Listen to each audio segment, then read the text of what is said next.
ఒక్కరికి కూడా పడలేదు. పోనీ గిట్టుబాటు ధర 1200 అయితే 1200 ఏ దళారులైనా ఏ ట్రేడర్లైనా కొన్నాడా అన్నా? మీరు సమాధానం చెప్పాలి. ఒక్కరికైనా 1200 రేట్ వచ్చిందా? పోనీ మీరు తక్కువ అమ్ముకున్నారు, డిఫరెన్స్ అమౌంట్ ప్రభుత్వం ఇస్తుంది అని చెప్తున్నారు. ఆ డిఫరెన్స్ అమౌంట్ తప్పకుండా వస్తుంది అన్న నమ్మకం ఇక్కడ రైతులందరిలో ఉందా? నమ్మకం లేని వాళ్ళు చేతులెత్తండి అన్న.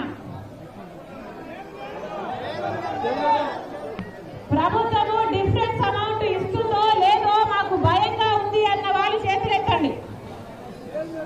అన్నా, నేను మీ గురించి ఇక్కడ కూర్చొని కొట్లాడాలి అంటే మీ అవసరం ఉందా? మీకు అవసరం ఉందా లేదా నేను తెలుసుకోవాల్సిన అవసరం ఉంది.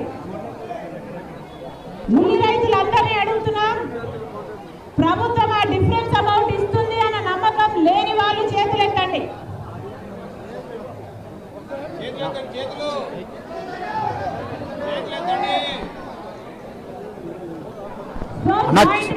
చెప్పినట్టు ఆ డిఫరెన్స్ అమౌంట్ పడుతుంది అన్న నమ్మకం ఇక్కడ చాలా మంది రైతుల్లో ఉన్నట్టు నాకు కనిపిస్తుంది. అవునా?